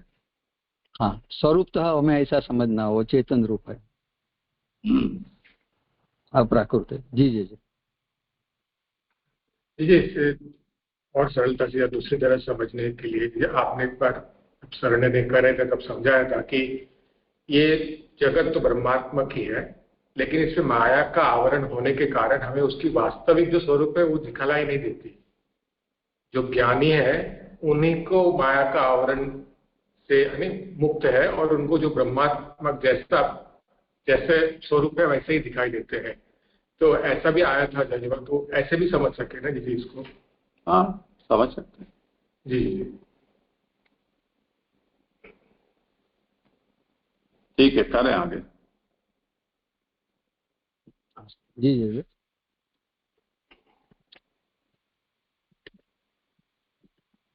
श्लोक 32वां, पृष्ठ नंबर 143। आभासार्थ, इस प्रकार प्रपंच में जड़त्व बुद्धि भ्रांति मात्र है, भगवत बुद्धि मुख्य है, ऐसा यथा नभसी इत्यादि में निरूपण किया गया। वो जो आगे के श्लोक में 31 के वे श्लोक में जिस तरह यथा नभसी में कहा, तो जड़त्व बुद्धि भ्रांति है जो अज्ञानी को या अबुद्धि भी को होती है, भगवत बुद्धि जो है मुख्य है। जीव में भी भगवत बुद्धि करना मुख्य है, जीव बुद्धि करना मुख्य नहीं है। इसी बात को कहते हैं कि अतः परम यद अव्यक्तम अव्यूढ़ गुण ब्रूहितम अदृष्ट अश्रुत वस्तुत्वात् स जीवो यत पुनर्भवः। श्लोकार्थ, ब्रह्मांड शरीर से दूसरा जो सूक्ष्म है, जो कर चरण आदि आकार विशेष में अपरिणत स्वाभाविक गुणों से व्याप्त है, जो अदृश्य होने से जड़ नहीं है और वेदादि में उस रूप में अश्रुत होने से भगवत रूप नहीं है, वह जीव है जिसके मानने पर बार बार जन्म मरण हुआ करते हैं। तो यहाँ जो जिस सूक्ष्म शरीर की बात कर रहे हैं वो ऐसा है कि उनके कर चरण आदि जो आकार अपरिणत यानी उसका परिणाम विस्तार से नहीं हुआ है जिसका, और स्वाभाविक गुणों से जो व्याप्त है और अदृश्य होने से जड़ भी नहीं है, तो और इस तरह उसे जीव कहा जाता है। पर ये उस रूप में अश्रुत होने से भगवत रूप नहीं, यानी वेदादि में नहीं कही बात, इसके लिए मुझे लगता है कि वेदादि में अश्रुत होने से भगवत रूप नहीं है ऐसा कहा है। वो जीव है जिसके मानने पर बार बार जन्म मरण हुआ करता है। अब जीव मानने से यत पुनर्भव स जीवो यत पुनर्भव। श्री सुबोधिनी जी, पूर्वोक्त श्लोक में ब्रह्मांड शरीर का निरूपण किया गया है।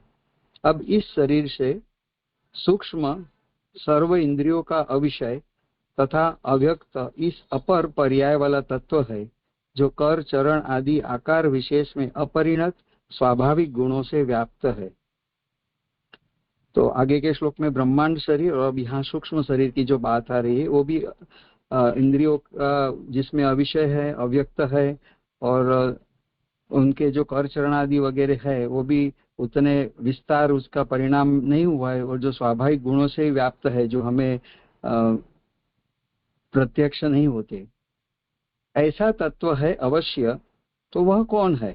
अब ऐसा कोई तत्व है जो अवश्य, तो फिर वो कौन है? ऐसी आकांक्षा के उत्तर में कहते हैं कि वह जीव है, क्योंकि जीव जड़ और भगवान से अतिरिक्त कोई चतुर्थ पदार्थ नहीं है। तथापि वह जीव रूपी है, ऐसा क्यों कर मान लिया जाए? तो अब अवश्य कहते हैं कि वो कौन है? जीव है। इस तरह कह रहे तो भाई जीव और जड़ और भगवान से अतिरिक्त ये कौन सा पदार्थ की आप बात कर रहे हैं, और उसको जीव रूप क्यों मानना? इस तरह का संदेह में इसका उत्तर ये है कि अदृष्ट अश्रुत वस्तुत्वात्, यदि वह जीव जड़ होता तो जड़ की तरह दृश्य होता, तो वो अदृष्ट है, मीन्स वो जड़ नहीं है। यदि वह जीव भगवद रूप होता तो वेद आदि में उसका उल्लेख होता, तो वेद में नहीं कहा है जीव के बारे में, तो वो भगवद रूप कैसे हो सकता है? सशंक की तरह जीव असत है, यानी खरगोश को जैसे सिंह, ये रिडंडेंट यानी वो असत है, इस तरह यह भी नहीं कर सकते, क्योंकि उसकी सत्ता से ही तो चेष्टा आदि होती है। अब ये असत नहीं है, क्योंकि जो ऐसे जिनको जीव कहा उनकी चेष्टा से तो उनकी सत्ता से चेष्टा होती है, तो तद अनुसार चेष्टा आदि से वह अनुमेय वस्तु है, यानी जो चेष्टा होती से उसका उसी से उसका अनुमान हो सकता है। तो जो जीव है उसकी चेष्टा से वो अनुमेय है।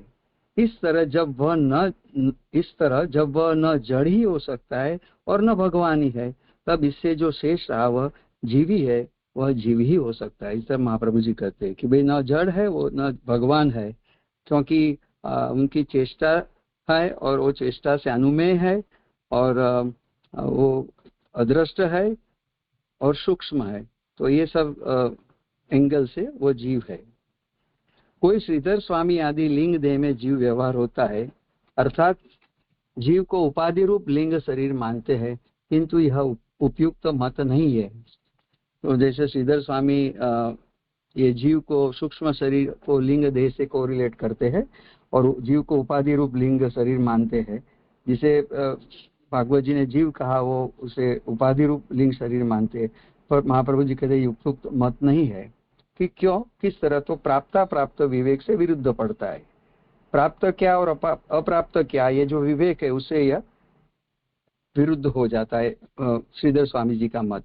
अर्थात यह भगवान का प्रकरण है, मूल भगवान का प्रकरण होने से तद अनुसार यहाँ भगवान का वर्ण प्राप्त है और जीव का वर्णन उपरांत नहीं है, इसलिए अप्राप्त है। क्योंकि भगवान का प्रकरण होने से जो भी बात आ रही है वो भगवान के संदर्भ में आ रही है, तो जीव का वर्णन यहाँ उपक्रांत नहीं है, इसके लिए वो अप्राप्त है। तो प्राप्त विवेक से ये विरुद्ध होने के कारण श्रीधर स्वामी जी का जो जीव को उपाधि रूप लिंग शरीर बताते वो उपयुक्त नहीं है। भगवान के अतिरिक्त जीव के न होने से यह लिंग देह किसकी उपाधि होगी? तो फिर से अगर भगवान के अतिरिक्त जीव के न होने से जो लिंग देह की बात आप कर रहे हैं वो किसकी उपाधि होगी, यह प्रश्न उपस्थित होता है। अतः यह कहना युक्त होगा कि लिंग शरीर में जीव का प्रयोग नहीं है, क्योंकि ब्रह्म के अंश से लिंग शरीर का संबंध अनुचित है, इसलिए लिंग शरीर से पृथक यह जीव है।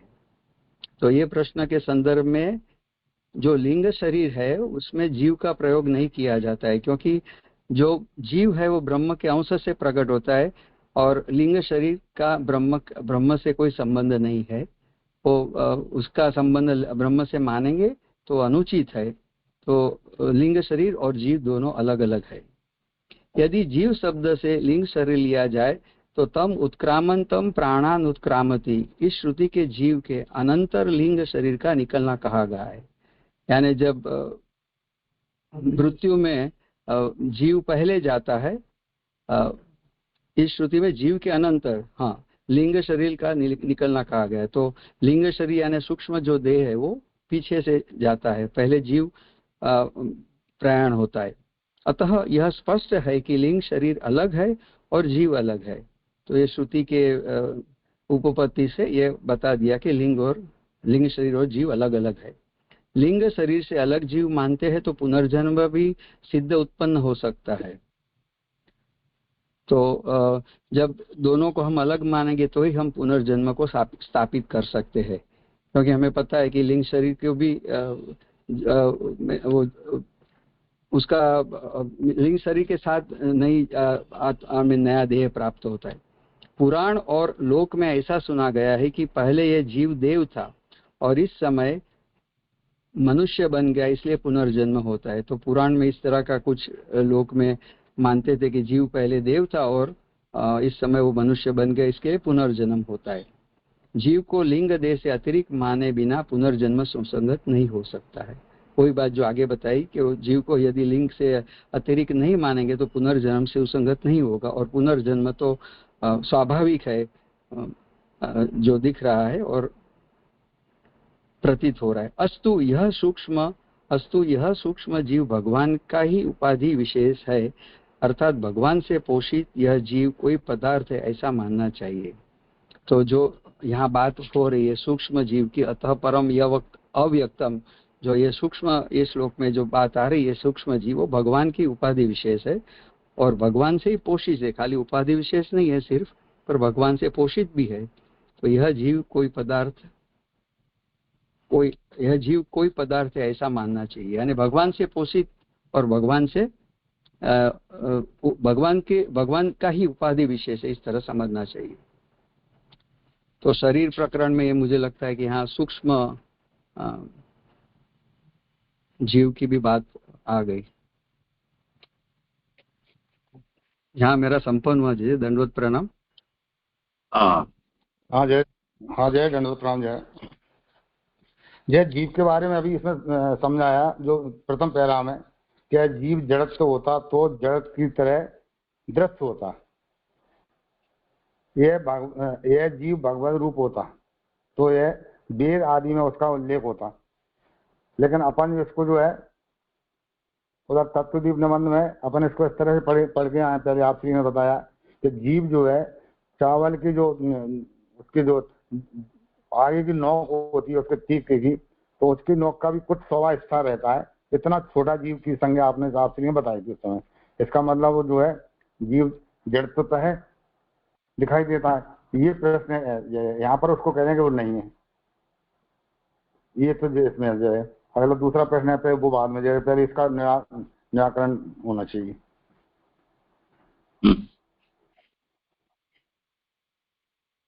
वो उसकी सूक्ष्मता इसी अभिप्राय से कही गई है कि वो दृश्य नहीं है। उसको अगर आप दृश्य होने के लिए दिया गया वो प्रमाण मान लोगे तो उल्टा पड़ जाएगा।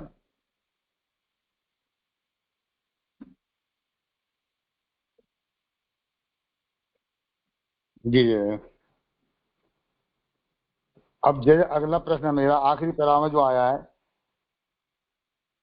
कि जीव जो जाता है पहले और लिंग शरीर बाद में जाता है पुनर्जन्म के लिए, लेकिन जीव लिंग शरीर के साथ ही जाता है क्योंकि उसके सारे कर्म उसके साथ ही जाते हैं, ऐसा अपन ने पढ़ा है। यहाँ पर उसके विपरीत जो आया आज ये पैरा ये क्लियर नहीं हुआ जाएगा।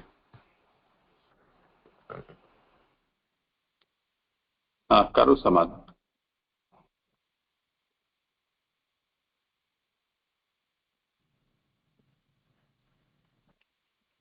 अब यहाँ तो जिस तरह बात आ रही है कि भाई जीव पहले जाएगा और बाद में लिंग शरीर का प्रयाण होगा, और जिस तरह भागवत जी के जो अंतिम श्लोक 36 में जीवो जीव विनिर्मुक्त गुणिश्चाशय संभव मयेव ब्रह्मणा पूर्णो न बहिर्नांतर चरेत, यानी जो जीव भाव से मुक्त हुआ है वह जीव अंतःकरण में उत्पन्न गुणों से मुक्त हो जाता है और मेरे स्वरूप को प्राप्त होकर पूर्ण हो जाते हैं, फिर उसे कहीं भटकना नहीं होता है।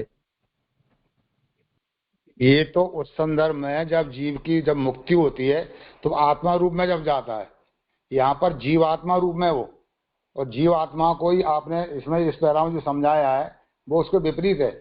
जब जीव की जो है यानी परम गति हो जाती है तब वो शुद्ध आत्मा में ही जाता है, तो आत्मा के साथ में लिंग शरीर नहीं जाता है, उस समय नहीं जाएगा। लिंग शरीर जहाँ पर जन्म मरण में बता रहे हैं वो पुनर्जन्म भी सिद्ध उत्पन्न हो सकता है, यानी लिंग शरीर बाद में जा रहा है जीव पहले जा रहा है, पुनर्जन्म में ऐसा नहीं होता है। ऐसे अपन पहले पढ़ के आए सर्वनिर्णय प्रकरण 7 प्रकरण इनमें अपन ने समझा है। तो समझने का मतलब यही है, आपने जो बताया, ये भक्ति में जब जीव जो है भगवान को प्राप्त कर लेता है तब वो आत्मा रूप में जाता है, तब उसके जो लिंग शरीर छूट जाता है, और दूसरी योनि में जाता है तब लिंग शरीर उसके साथ जाता है। ये जो है उसको अपन ने पढ़ा है। यहाँ पर जो भ्रांति दोनों अलग अलग जा रहे हैं, इसको समझाएं आप। वो भक्ति वाली बात अलग है, यानी जिसकी मुक्ति हो गई है, भगवान और सायुज्य हो गया, वो बात अलग है। यहाँ पर सायुज्य वाली बात नहीं आ रही है, यहाँ पर पुनर्जन्म वाली बात आ रही है। इसको क्लियर करें। हाँ, आपकी बात सही है, पर यहाँ जो महाप्रभु जी ने जो श्रुति का वचन किया ना, तम उत्क्रामंतम प्राणान उत्क्रामती, इस श्रुति में जीव के अनंतर लिंग शरीर का निकलना कहा गया है, तो वही बात को स्पष्ट किया है। अब उनका जो समाधान करना है, दो जैसे विरुद्ध बात लगती है, तो जैसे आप, यहाँ मुद्दा ये नहीं है कि जब शरीर से आत्मा निकलती है तो लिंग शरीर और आत्मा अलग अलग निकलते हैं या साथ निकलते हैं, या पहले लिंग शरीर निकलता है पीछे आत्मा निकलती है। ये विचारणीय मुद्दा नहीं है। यहाँ केवल इतना ही है कि ये वचन साफ साफ ये कहता है कि जीव आत्मा और लिंग शरीर दो अलग वस्तु हैं। इसलिए श्रीधर स्वामी जिस तरह से लिंग शरीर को ही आत्मा कह रहे हैं, जीव कह रहे हैं, ऐसा श्रुति का मत नहीं है। क्योंकि तम उत्क्रामंतम, तम का मतलब उस जीव के उत्क्रमणशील होने पर प्राणान उत्क्रामती, ये प्राण यानी जो लिंग शरीर है वो भी उत्क्रमण करते हैं। तो यदि ये जो लिंग शरीर ही जीव होता तो ये दो बात कहने की जरूरत नहीं होती श्रुति में। तो ये श्रुति वचन से सिद्ध होता है कि लिंग शरीर अलग है और जीव अलग। साथ में निकलते हैं कि आगे पीछे निकलते हैं, वो विवाद का विषय है।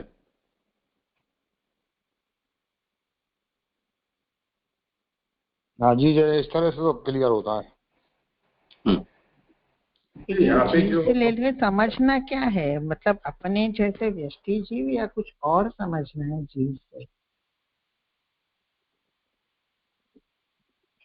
अलग? ये लिंग शरीर से अलग जीव है और पुनर्जन्म भी सिद्ध होता है, तो अब अपने जैसे जीव की बात हुई क्या?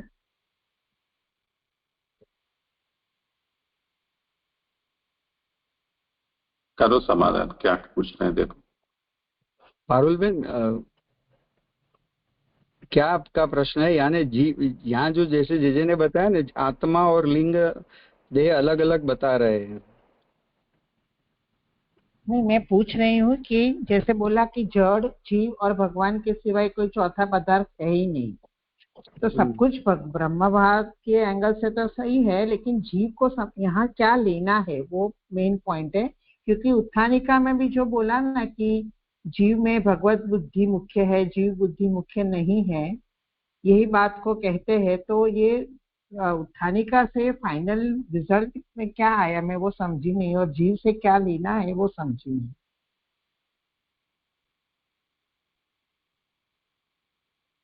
ब्रह्मांड के निर्माण में केवल 28 तत्व नहीं है, उसमें जीव भी है। तो ब्रह्मांड शरीर जिस तरह से जड़ नहीं है, उसी तरह से ये जो जीव है वो भी ब्रह्म से पृथक नहीं है। इस बात को इस श्लोक में कहा जा रहा है। अब श्रीधर स्वामी ये कहते हैं कि जीव का मतलब सूक्ष्म शरीर ही जीव शब्द से वाच्य होता है, तो उसे यहाँ कहा जा रहा है कि सूक्ष्म शरीर अलग है, जीव अलग।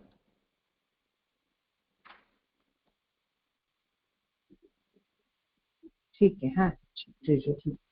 लेकिन जैसे अपन 84 की वार्ता में बाबा वेणुदास की वार्ता देखते हैं, बाबा वेणुदास, कृष्णदास, प्रियाद वेणुदास, उसमें कृष्णदास जी केशव राय जी के दर्शन करके और लीला को प्राप्त भये। तो बामे बात आई तो कृष्णदास के शरीर को गोए मार ले गई, तो बामे लिंग शरीर की बात आई। तो बात को कैसे देखें? लिंग शरीर नहीं है ऐसा कौन कहता है? लिंग शरीर को जीव नहीं समझना चाहिए, ये तात्पर्य, वो अलग वस्तु है।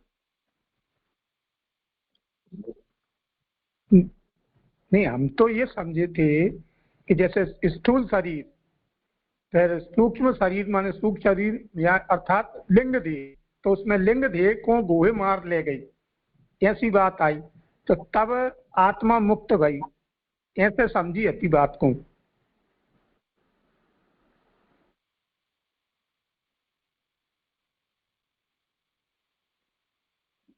गोह मार ले गई, तो प्रश्न क्या है आपका? मैं समझ नहीं पा।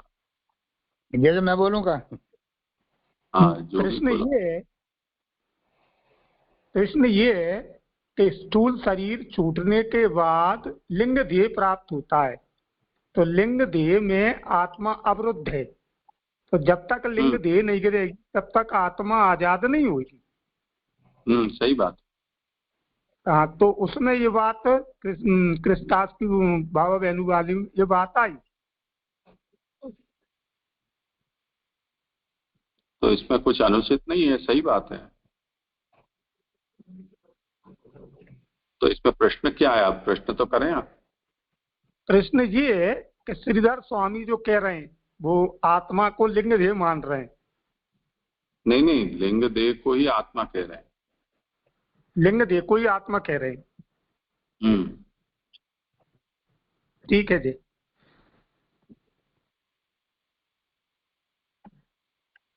यहाँ पे जो अपरिणित स्वाभाविक गुणों से व्याप्त है, ये अपरिणित स्वाभाविक गुणों से क्या लेना है?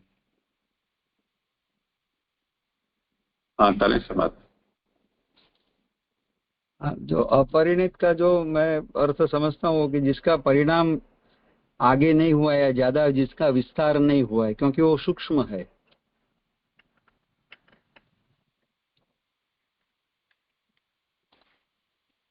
जैसे शरीर या देह का विस्तार होता है, पर ये जो जिस तरह जीव है तो उनका विस्तार नहीं होता है, तो अपरिणित है, और उनके जो भी गुणधर्म है वो स्वाभाविक है, यानी औपाधिक नहीं है।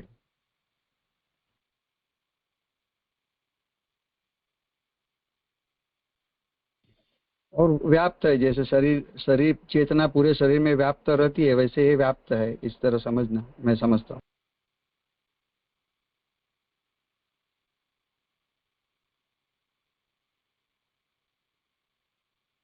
स्वाभाविक से क्या लेना है? अपरिणित तो समझाया कि हाँ, तो वो स्वाभाविक से क्या लेना है? यानी जो वो तो ब्रह्म का अंश है ना, तो उनके जो गुणधर्म है वो स्वाभाविक है। बाकी के जो समझो, बाकी हमारे जो भी हमारे गुणधर्म होते हैं वो आरोपित या एक्वायर्ड होते हैं, पर ये जो जीव है जिनकी बात यहाँ हो रही है वो सूक्ष्म है, अपरिणित है, और उनके गुण जो है वो स्वाभाविक है। और व्याप्त इस तरह है कि जो यद्यपि वो सूक्ष्म है पर वो पूरे देह में व्याप्त हो सकता है, होते हैं बाय डिफॉल्ट। स्वाभाविक मैं ऐसे समझता हूँ, बाय डिफॉल्ट जो उनके जो गुण धर्म है।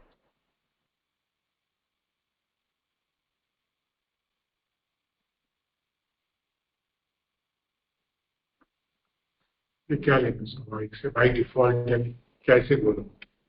आज और किसी को समाधान करना हो इस प्रश्न पर?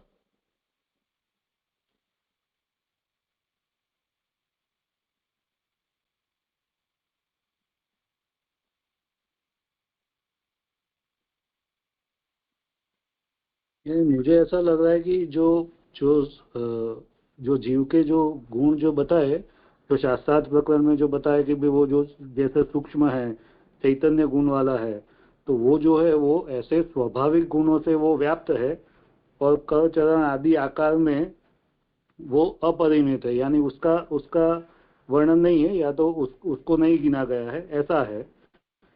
उस तरीके से वो जो जीव है सूक्ष्म, उसकी यहाँ पे वर्णन किया जा रहा है, ऐसा लग रहा है। ऐसा लग रहा है जैसे माने ज्योति स्वरूप है,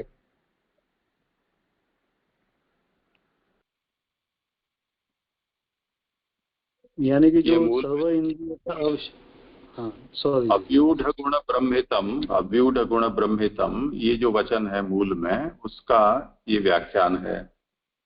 अव्यूढ़, उसका अर्थ महाप्रभु करते हैं अपरिणित। अपरिणतैः गुणैः स्वाभाविकैः व्याप्तम अस्ति इति संबंधः। तो ये किसके लिए कहा जा रहा है? अतः परम यद अव्यक्तम। अतः परम यानी जो ब्रह्मांड विग्रह रूप एक रूप दिखाया इससे पहले के श्लोक में, उससे अब आगे का सूक्ष्म अव्यक्त जो रूप है। अव्यक्त कैसा है कि सर्वेंद्रिया गोचरम, हम किसी भी इंद्रिय से जो जाना न जा सके ऐसा, और जिसका अव्यक्त ऐसा नामकरण किया गया है। वो कैसा है? अव्यूढ़ गुण ब्रह्मितम।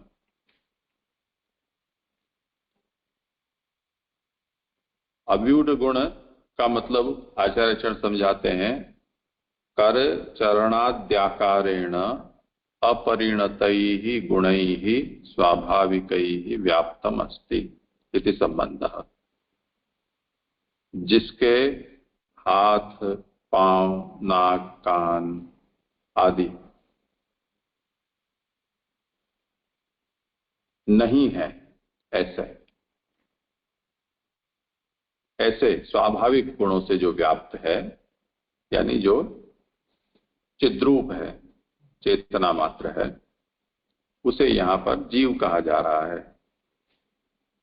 तो जो जड़ रूप था वो कैसा था? जिसमें वो सभी तत्व थे, पंच ज्ञानेन्द्रिय, पंच प्राण, पंच कर्मेंद्रिय, तन्मात्राएं, ये सब कुछ जिसमें था वो परिणत गुण वाला था, और ये अपरिणत गुण वाला है।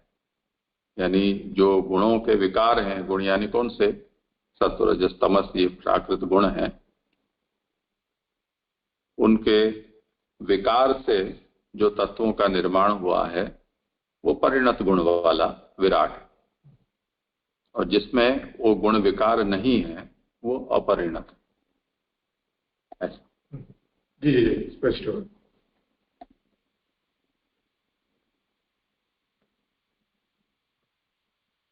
और कोई विषय है? जैसे यहाँ पे ये जो लिया ना कि क्योंकि जीव जड़ और भगवान से अतिरिक्त कोई चतुर्थ पदार्थ ही नहीं है, तो ये चतुर्थ पदार्थ ऐसा क्यों लिया है, वो जरा नहीं समझ में। तो क्या कहना चाहिए? तीन ही है, सब कुछ भी बोलो, पूरी सृष्टि को यदि हमें कहना है तो क्या है? तो जड़, जीव और ब्रह्म। यानी क्योंकि हाँ हाँ ठीक है, समझ गया जी।